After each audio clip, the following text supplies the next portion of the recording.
Executive Council, the unelected governor of the Central Bank. I was a governor for 8 years, you were not.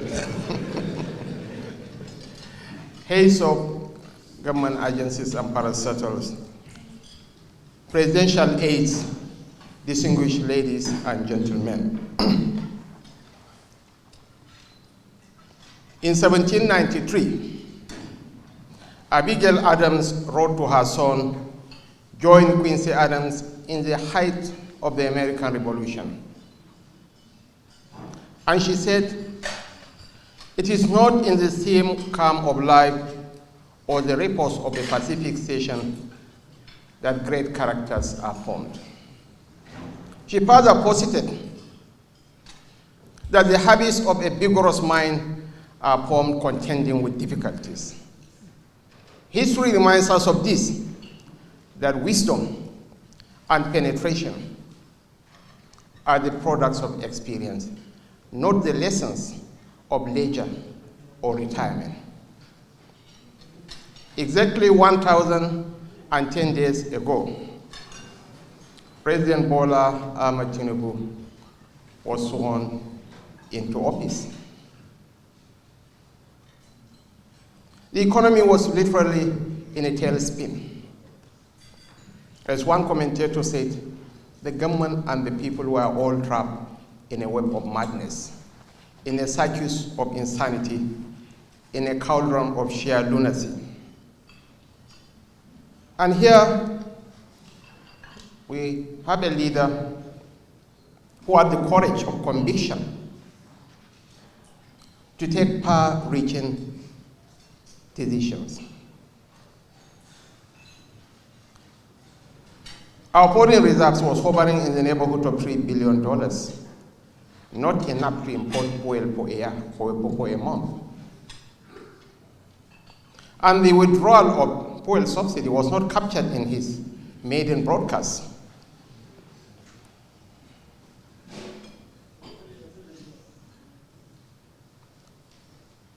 He's a student of power, he's a practitioner of power. He deliberately refused to insert it in his maiden speech. And the measure of every nation, as they said, is the man at the helm of affairs, because the tone of leadership becomes the climate of the nation. 3 years, the economy has bounced back.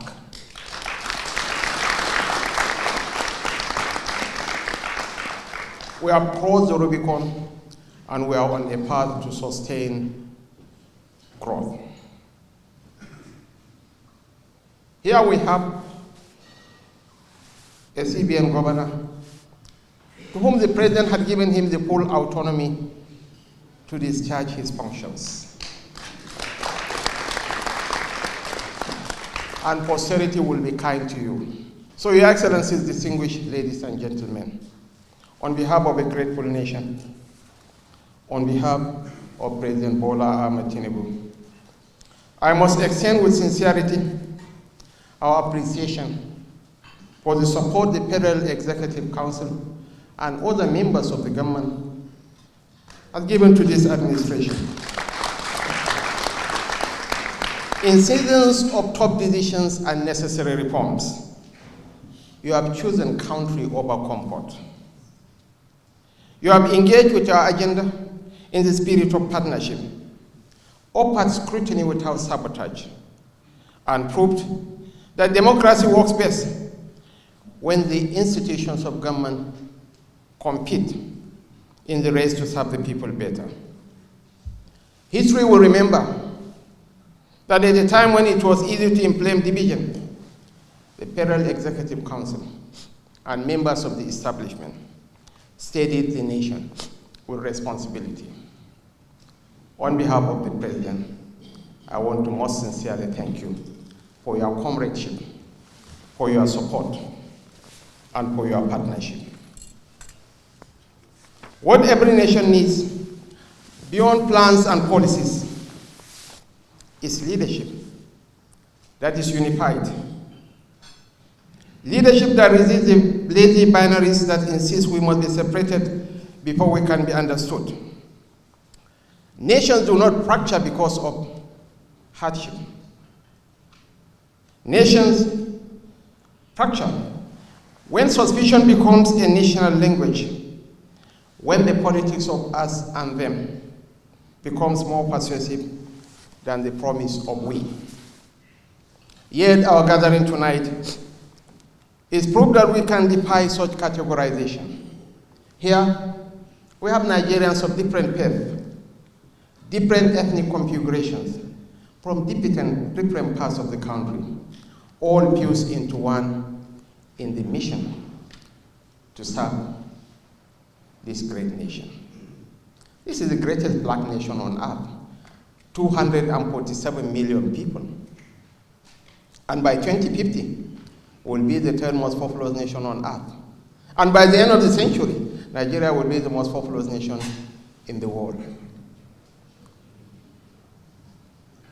Your Excellencies, distinguished ladies and gentlemen, the political season is around the corner. I will urge you, I'm imploring on all of us, I beseech thee, we are all political animals, as Galileo Galilei said. We have to sell our government. South Africa has a population of 60 million, not more than 20% of our population. South Africa is generating the equivalent of 60 trillion naira every year from personal income tax. How much is our PIGO? A paltry 3 trillion naira. When the fly buzzes around and they stop the man with a pestering saw, no one talks. But when this man grabs the fly and throws it into his mouth, the whole world will erupt in a cacophony of exclamations and reprimands.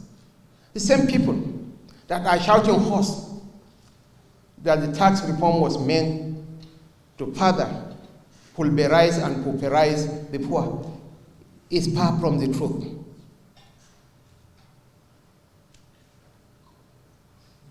But we have to go out and tell truth to the people. We have to educate them. We have to mount the pulpits and sell our government to the Nigerian people. And tell them the truth. Politically speaking, we're in a much more comfortable position now than in 2023.